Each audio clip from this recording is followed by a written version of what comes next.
Hey guys, today we're doing the follow-up video for Getting Lost number 7, the non-productive system. If you have not seen that video, or if you haven't seen it recently and would like to refresh on it, feel free to click the link right up here. And then, come back and watch this. Otherwise, I don't think this will make much sense without having already seen that. But let's go ahead and dive in. It is because of these pockets of energy that the sick and wounded tend to be rapidly and significantly healed on the island.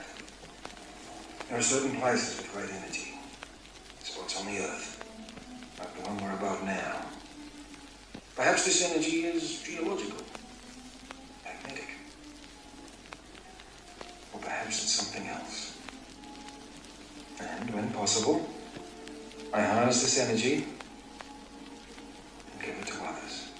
So let's start with the first part of a comment from Taylor Bullock. They say, is there any evidence for why the electromagnetic properties healed some people but not others, such as not preventing or healing Ben's tumor, although I'm sure there are other examples? I had always suspected there had to be more involved, as if the island chose who was healed or that Jacob or the man in black was somehow involved. Also, is there a way that this explanation fits with some things we've seen, such as Locke losing his ability to walk when exploring the plane with Boone? So this is actually something that I'm planning on talking about in my next Getting Lost video, which will be all about the different abilities that we see manifested by individuals that are capable of harnessing the island's energy. But yeah, basically I think that some people are more adept at harnessing that energy than others, and I think that different people manifest different abilities just based on their unique physiology and just unique ways of harnessing that energy. And I also think that it's possible for someone that is adept at using the energy and manifesting certain abilities to kind of lose that aptitude. And I believe this can be caused by mental or spiritual or emotional stress, basically just not being as at peace with oneself and not as receptive to the island's energy. I guess that would be a more spiritual way of putting it. And that is my interpretation of what happens with Ben. We know that when he's young, he, at least in Richard's eyes, seems to be special, seems to have a connection with the island. So for somebody that, seems to be so apparently special to then get sick, get that tumor and need to have somebody perform surgery to save his life, that's indeed something that Ben himself kind of grapples with. Not to mention that even after his surgery, like, he's not healing as fast as he feels he should, and he has to have Locke around to kind of speed up that process. So yeah, basically my interpretation of why that happens to Ben, of why he kind of loses, why he's not as easily healed as a lot of people are by the island's energy at that point, is just because he's kind of lost his way. The more selfless ideals that used to guide him or guide his decisions when he first became the leader of the others, I think those have more recently been replaced by more selfish motivations and interests. And I think on a deeper psychological or spiritual level, he's aware of that on some level, that he has lost his way and he's not at peace with himself, and therefore is not as receptive to the island's energy as he normally would be. And in my opinion, that also is a good explanation for what happens with Jack in season 4 when his appendix, starts to rupture. Rose points out in that episode that people don't get sick on the island, they get better. And Bernard questions if she's suggesting that Jack did something to upset, the island gods, or whatever he says exactly. Now, I have said before, most significantly and most specifically in Getting Lost number 11, that I do not subscribe to the idea that the island itself has a will of its own. I think that it is a purely neutral natural force, that the energy of the island is a neutral natural force, and it is only the people that wield it that have motives, good or evil, and that everything else is kind of the meaning that the characters are projecting onto the island and just the events that occur. So I don't think that it is the island itself that decided to make Jack sick because he's trying to leave the island. I think it's Jack himself on a subconscious level. He knows that he believes, again, deep down on a subconscious level, he senses that there is some truth to what Locke says about them being there for a purpose, and that they're there for a reason, and that leaving would go against that purpose, the reason that they're there and all that. And so because, again, on a deep level, Jack senses that, I think he, too, is not as receptive to the island's healing properties. Now, I realize a lot of people probably don't necessarily agree with me that the island doesn't get involved in things in such a way or have a will of its own. But that's how I personally interpret the situation. Now, that said, Taylor brings up what happens with Locke going out to the plane with Boone, and how, like, for those couple of days, he's gradually losing his ability to walk. Basically, when he arrives on the island, he's healed and he's able to walk again. But over the couple of days that we see in Deus Ex Machina, he starts to lose that ability. The healing effects seem to be subsiding. And I absolutely do think that the Man in Black is responsible for this. I believe that he is using his power, his connection to the island energy to kind of interfere with Locke's connection to it, and thus cutting off the healing properties, cutting Locke off from those healing properties.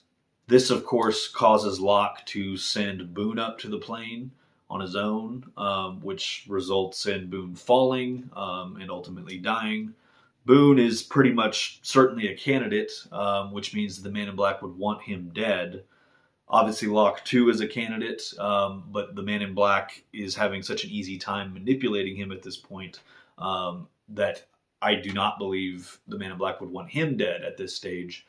But Boone, he absolutely would. And to me, it's particularly telling that, for those couple of days, Locke is going through this, losing his legs again. But as soon as Boone falls, Locke goes from not being able to stand up on his own to being able to carry Boone all the way back to the caves. And then from then on, Locke no longer has that problem that he was struggling with that whole episode. So yeah, that, to me, again, that's telling. It seems that whatever was causing that, which in my opinion is the Man in Black, wanted Boone to die. And once Boone's injuries had occurred, it then stopped affecting Locke's ability to walk. Of course, Locke himself interprets what happened as the island itself doing that, because the island, that Boone was the sacrifice the island demanded. But I kind of think that's part of, Locke's arc, is that, he believes so blindly in the island that he's willing to stay devoted to something that, as he sees it, demands the life of another person. In my opinion, Locke's arc is in large part a cautionary tale about having blind faith in things and not questioning where those beliefs are leading us. So if the pregnancy deaths on the island are caused by overzealous immune systems, as Juliet states multiple times, it's like the immune system turns on the fetus. Does it not stand to reason that this is related to the extreme levels of electromagnetism? This clip from the Hydra orientation film, seen in the series epilogue, certainly suggests so. Remember, Be sure to confirm that the female bears have not been impregnated before transport, as the electromagnetic levels at the Orchid have an extremely harmful effect on early-term gestation. This brings me to the second part of Taylor's comment. Also, am I understanding correctly that the reason the electromagnetic energy is responsible for both healing and the pregnancy issues is due to Juliet's quote about the immune system attacking the fetus? Also, if the pregnancy issue is fixed due to the Swan station imploding, does that also mean the healing benefits have ended? So yeah, I can try to further clarify what it was I was trying to say. So yeah, the energy of the island, the electromagnetic energy, which has been there for as long as the island has, as far as we can tell, that's under the surface, and it seems that it always generated these healing properties as well as the other phenomenon that we see long before the Swan station was around. So yeah, I am saying that the island energy is responsible for the healing, but as far as the adverse effects of the heightened immune system going so far that it turns on a fetus, I'm suggesting that that is a result of more direct exposure to the energy. Again, if somebody's living on the island when the energy is just below the surface, and they're above the surface, then there doesn't seem to be any issues.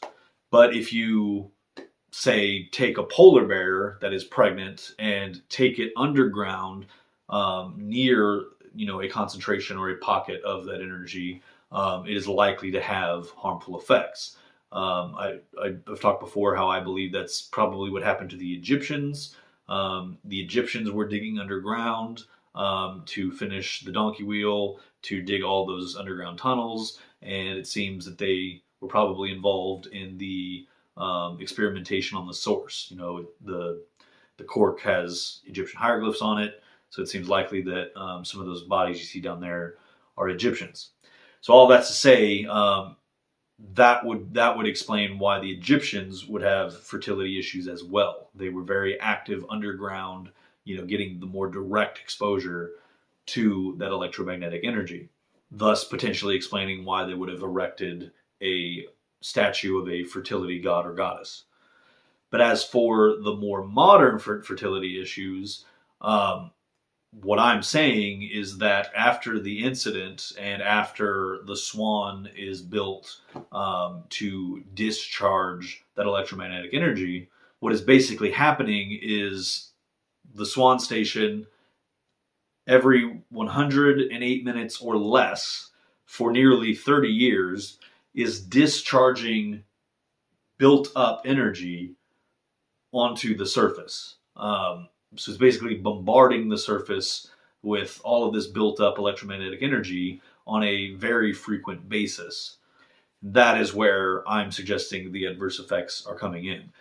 So once the Swan is imploded, again, what I'm saying is that those adverse effects would no longer be an issue because now it has been restored to the only exposure that pregnant women would be getting of the electromagnetic energy is from below the surface.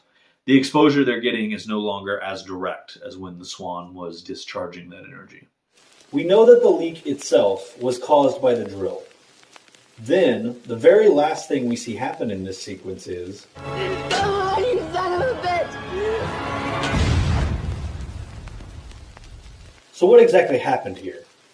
What role did Jughead's detonation play in the grand scheme of things? Well, we do know the result for our time travelers. The extreme release of nuclear energy directly inside the massive electromagnetic pocket managed to trigger an instantaneous time flash that affected everyone on the island that had been dislodged from time to some degree already. So I think here is a good place to dive into a discussion I had with Lethologica02. As I've stated in the past few videos, this user and I often have a great back and forth in the comments, and when I'm doing these follow-up videos, there's so much there in those conversations that I kind of just have to cherry pick the things that I feel are most worth me clarifying my position on. So I yet again encourage anyone that's interested to go and actually read that full back and forth, as there are a lot of great points brought up in there that I won't go so deep into in this video. But yeah, here's the first part of their comment that I wanted to tackle. It's not very satisfying to me if Juliet detonating Jughead sent everyone back to the present. First of all, we're told that the electromagnetism at the Orchid station has created a kind of Casimir effect, which has created negatively charged exotic matter, which is necessary for time travel. But we have no evidence that such an effect existed at the Swan or that any exotic matter was produced there. So it doesn't make sense to me that Jughead would send them back to the present. Secondly, Juliet is closer to Jughead than the pocket of electromagnetism is.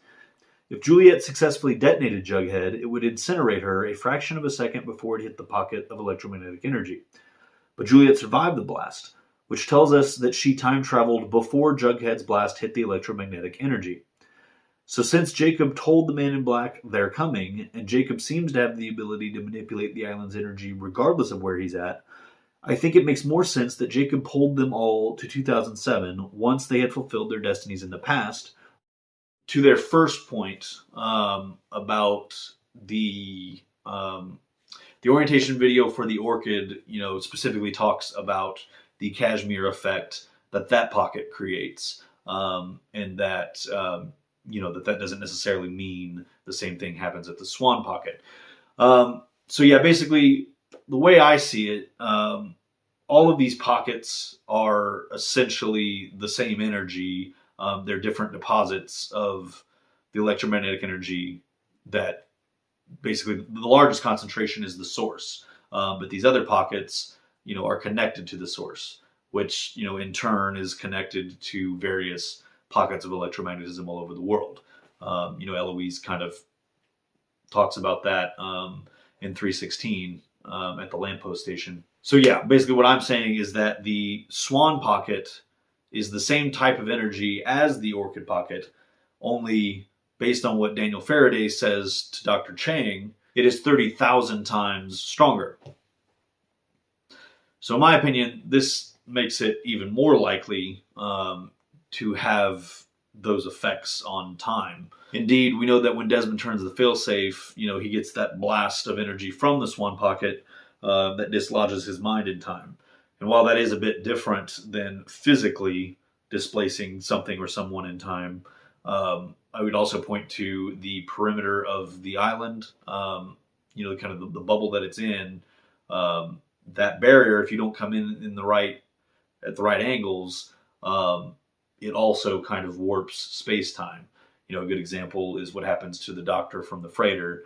He has his throat slit and he's thrown in the water, and he actually arrives on the island the day before that happens. Another example is, the rocket that's sent from the freighter to the island, or when Saeed, Lapidus, and Desmond are on the helicopter and they leave the island, or 316 even, arriving on the island and then, going from night to day.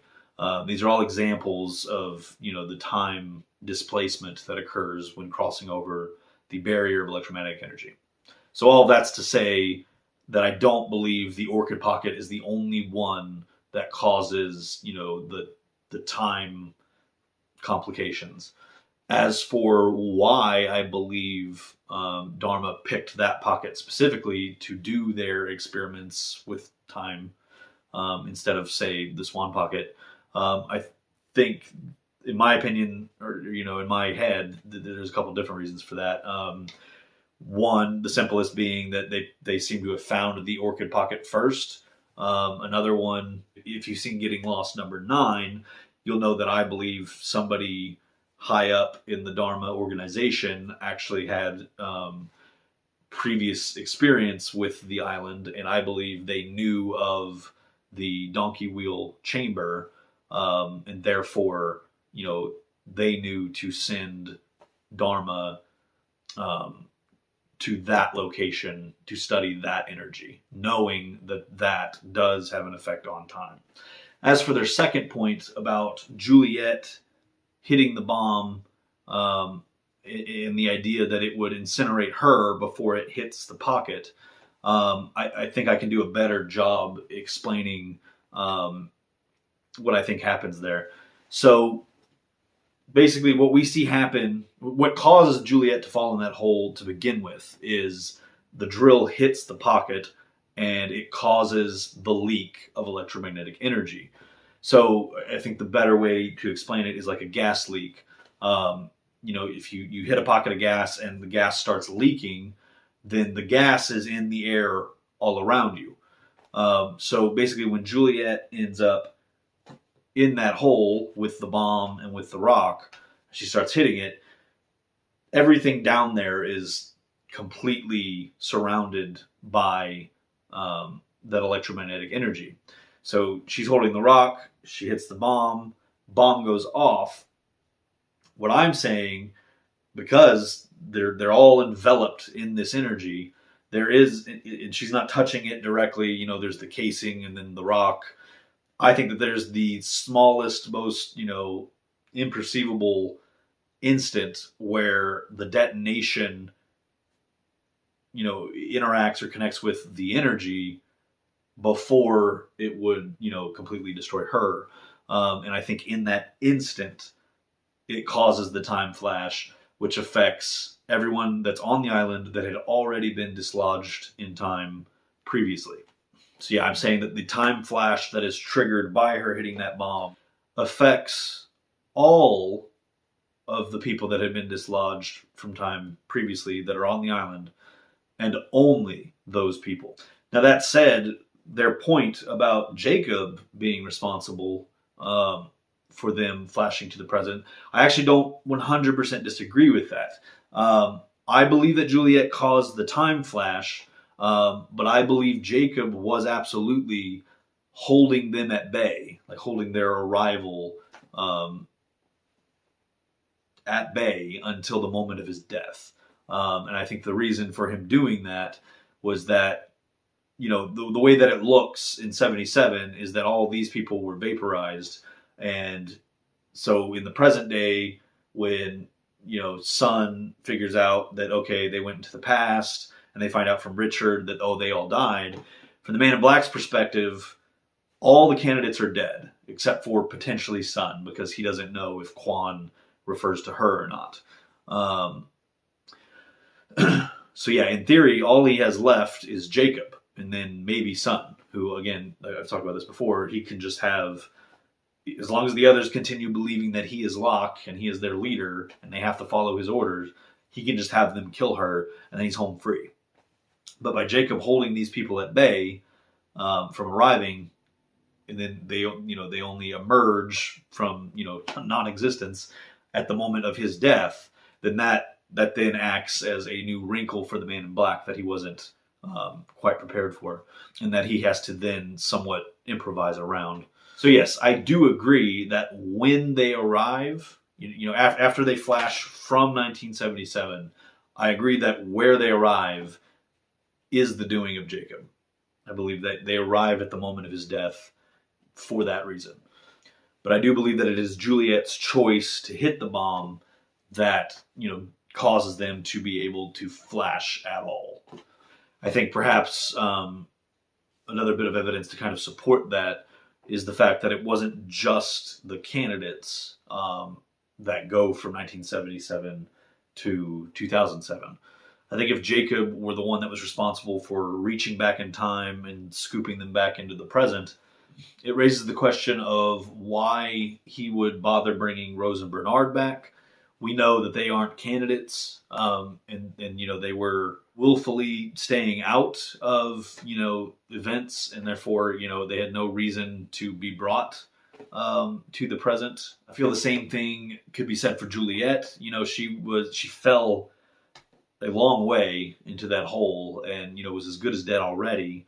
All that bringing her away from that blast does is kind of prolongs her suffering.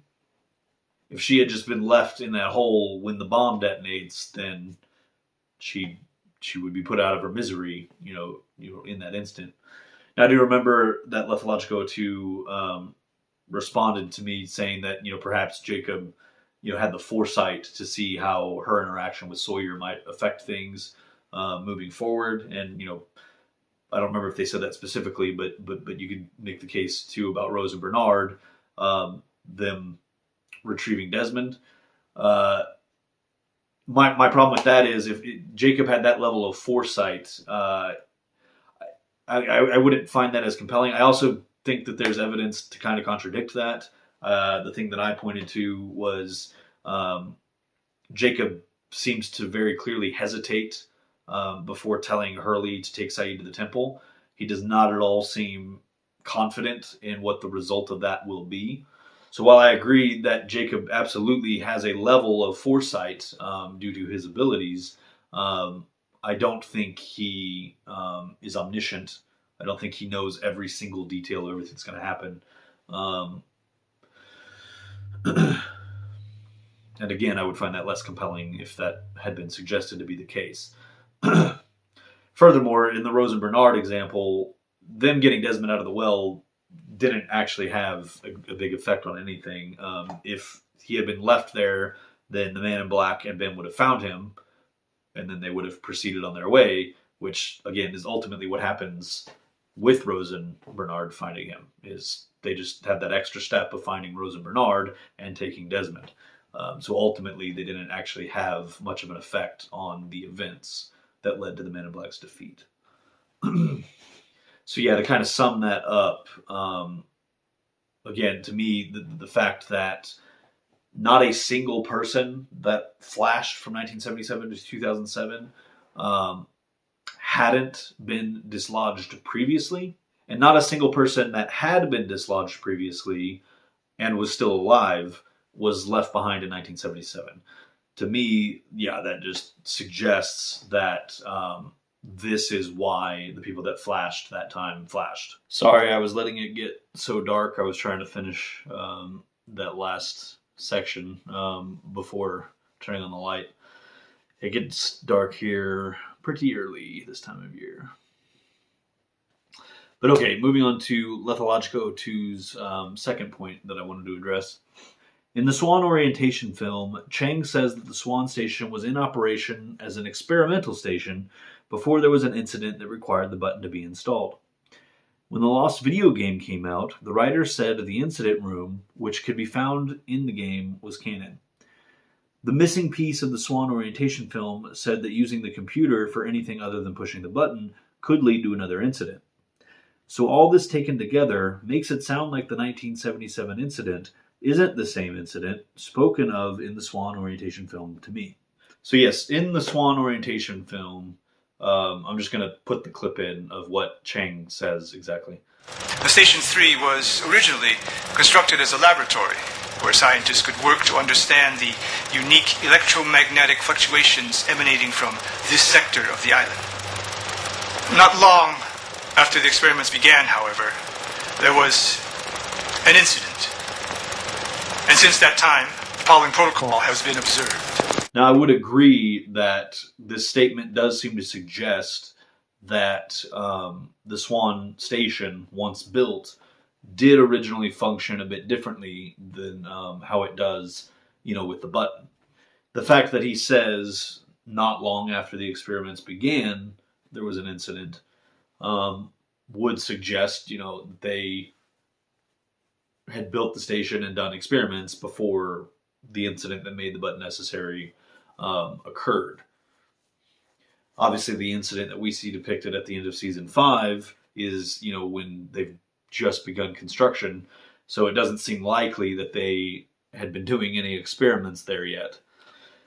Now, in my mind, this leaves really only two possibilities, the first of which is the one that Lethologica 02 puts forth, which is that there was actually a separate incident that made the button necessary that occurred after construction on the station had been completed. The other possibility is that the orientation film is misrepresenting what happened. And what it comes down to for me is deciding which of those two I find to be more satisfying of an explanation for why that is said versus what we eventually see. Now, the problem I have with the first scenario, in which there actually was a separate incident that made the button necessary, I would not find this satisfying on a storytelling level, specifically because in season 5, Daniel is very insistent that the event or incident that's about to occur, on the day that he comes back to the island, is the incident that makes the button necessary. And that's kind of the whole reason for him coming up with this plan involving Jughead. He says repeatedly that is the incident that will make that happen. So we as the audience are being told repeatedly for several episodes leading into that finale that is the event we are going to see. This incident that has been referred to, since the beginning of season 2, and that, many fans have wondered about and theorized about. We're being told for several weeks leading up to the season 5 finale, we're finally going to see that on screen. Not to mention that the title of the season 5 finale is called The Incident. All of this, in my opinion, amounts to a promise of sorts that we are being shown this thing that we've wanted to see. So then to accept the idea that we actually don't see that, and that's a completely separate thing that ultimately isn't relevant to the overall story, really. I don't like that idea. And again, that's purely subjective. So there's nothing that contradicts the possibility that there was a separate incident, that caused the button to be necessary. But yeah, in my opinion, the second scenario is a bit easier to swallow. The idea that the orientation film is misrepresenting what happened. Not only does that seem plausible to me, it actually would be perfectly within character for the Dharma Initiative. Honestly, yeah, there are a lot of examples of the Dharma Initiative not being entirely forthcoming, and plenty of examples of them being outright deceptive. There's a great example in that very orientation video at the beginning. Pierre Chang introduces himself as Marvin Candle. And then we as the audience spent, the majority of season 2, kind of debating whether or not we were meant to trust this orientation film. It was kind of the whole point of it, was to be this source of conflict of, is it real or is it not? Is it honest or is it, lying? And then towards the end of season 2, when we see the Pearl orientation film, the same doctor introduces himself under a different name and gives, a contradicting explanation for the Swan station. And what this tells us ultimately is that at least one of these orientation films is a lie, which obviously, we come to find out the Pearl, definitely more so. So yeah, it's not outlandish to me that Dharma would kind of mislead whoever's watching that orientation video about what happened in the incident. The theory that I put forth in this video regarding how the purpose of the button and why it only works for those last 4 minutes, being because those machines in the computer room are actually gathering data on the electromagnetic energy. Somebody should count how many times I say electromagnetic energy in this video. But yeah, what I'm saying is that the theory that I put forth in there that they're kind of misrepresenting what all the computer does, that theory not only allows for dishonesty in the orientation film, it actually requires that to be the case.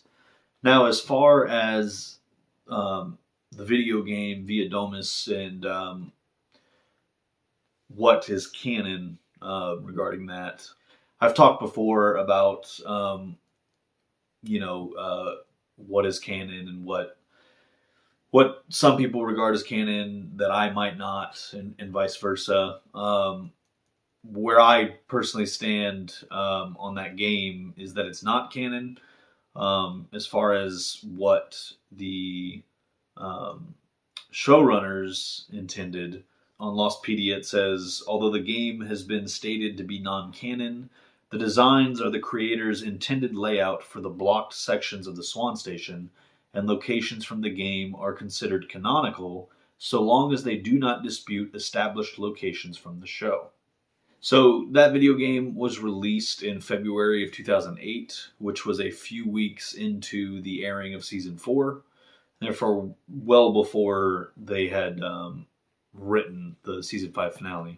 So the layout of the incident room as seen in Via Domus, I absolutely believe and agree that that would be the intended layout at the time the game was made. Now that said, by the time the writers got to Season 5 and wrote the incident, as well as the episodes leading up to the incident, I think it's fair to say that their idea of what made the button necessary had evolved into what we then see depicted on screen. So yeah, maybe a better way of saying that is that at the time the game came out, I think I would have agreed that the incident room as depicted in Via Domus would have been canonical, as that was the writer's intended layout, and it did not contradict anything seen in the context of the show.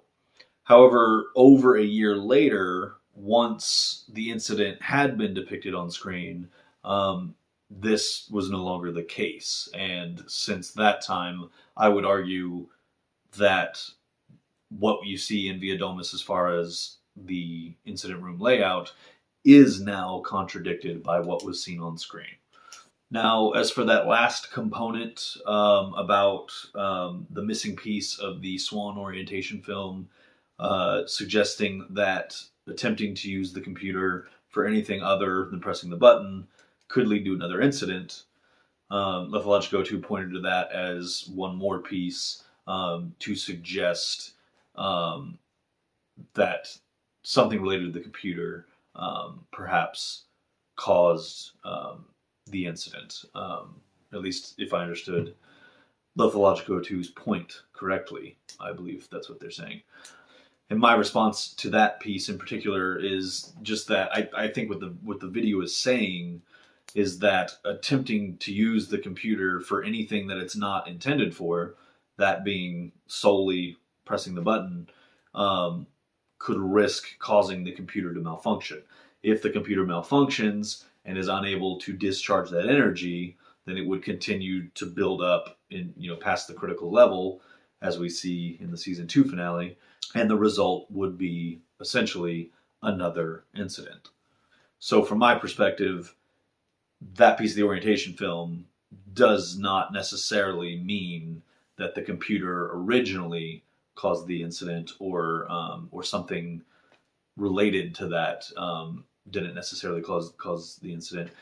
The video is merely saying that misusing the computer could be the new cause of a new incident. Another is that when Desmond activates the failsafe at the end of Season 2, he has effectively eliminated the fertility issue. Meaning that by the time we, the audience, are introduced to the problem in Season 3, it has already been solved, unbeknownst to the characters. This next comment is from Rochelle23, who says, "We know that Claire gave birth to Aaron without a problem, but Juliet says in the episode One of Us that even though Claire didn't conceive on this island, we found that her symptoms were consistent with previous mothers, so we tried to save her life. She also says that Claire was her control case, and she developed a serum that Ethan was administering to her, and without the serum, Claire would have died. This was actually a lie, right?" So yeah, I've talked about this before in my first follow-up video, the one for Getting Lost #1, vaccines and quarantines. But I did feel like there was more I could say about this. As I stated before, this is pretty much certainly just a story for Juliet to quickly earn a bit of trust with this community. Juliet presents the scenario in which she can save Claire's life, while at the same time telling a story that repaints Claire's abduction, and suggests that saving her life was all that the others wanted in the first place, which it wasn't. In this episode's flashbacks, we see that Juliet told Ben her theory that the issue starts at conception. But because Ben won't let her leave, she can't prove that theory.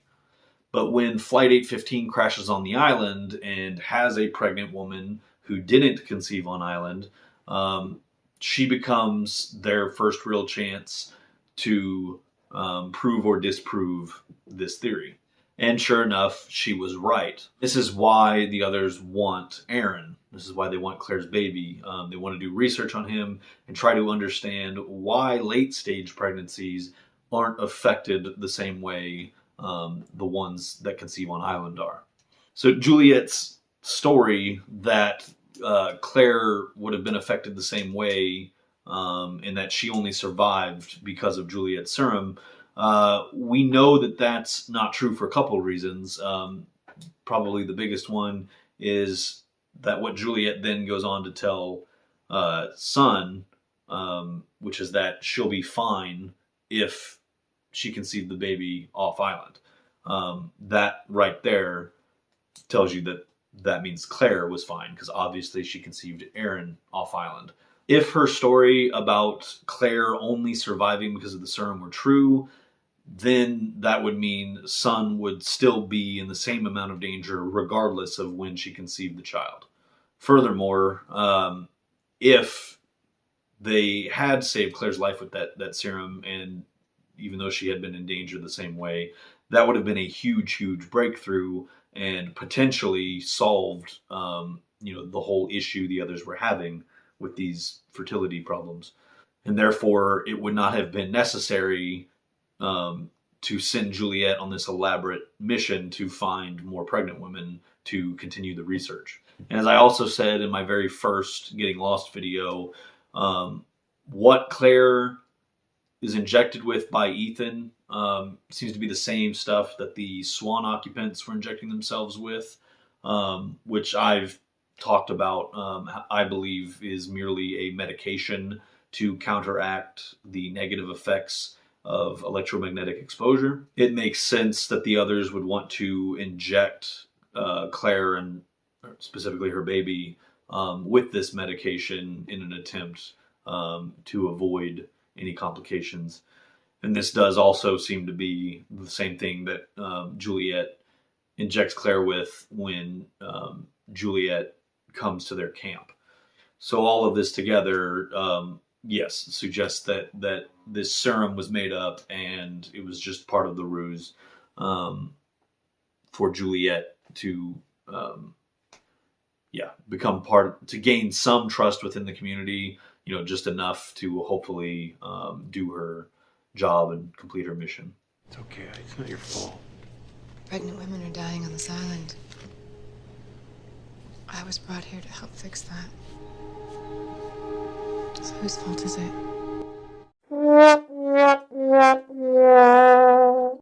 So for this last one, I'm not even going to try and pronounce it. Sorry. But this user says, very interesting. So Ben gets Juliet to the island to solve the fertility problem, but she ends up being the cause of the problem. Ouch. So yeah, while I do find this to be true on some level, and obviously, that joke I put in there at the end, it's funny because, yeah, there is a level of irony to Juliet's story.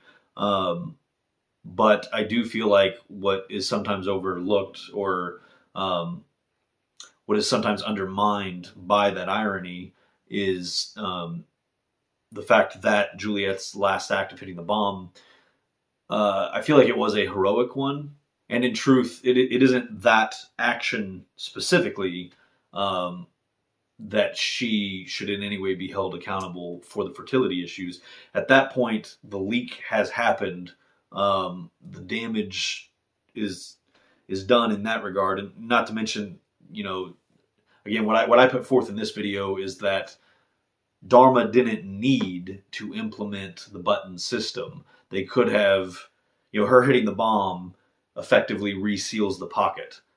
Certainly long enough for them to finish constructing the hatch and implement the button.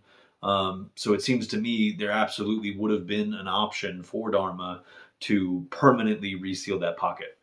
But their desire to study that energy didn't go away after the incident. Juliet hitting that bomb, without her doing that, it could have been potentially cataclysmic worldwide if that energy continued to leak. So by hitting the bomb and resealing the pocket, she undoubtedly saved many lives.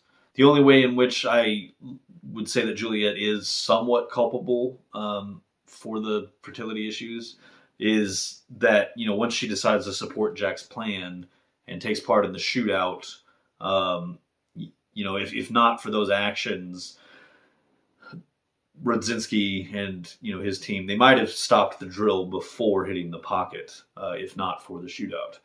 And then perhaps the station would have been constructed the way it had originally been intended, and maybe that wouldn't have meant, the energy being discharged and pregnant women being bombarded with this energy over the years. So while I do think that there's a case to be made that the fertility issues would not have existed without her role in things, I think to say that it's her fault is a very flawed oversimplification. I think there are plenty of other people and plenty of other decisions that are far more culpable for the problem. And I absolutely believe that Juliet's final act more than redeems her for any fault anybody could reasonably put on her. All right, I think that's it for this follow-up video. I'm trying to catch up on these. I have 2 more that I'm trying to get out in the next couple of days as well. So yeah, hopefully you guys will see those in the next day or 2. And I hope you guys will come back for those.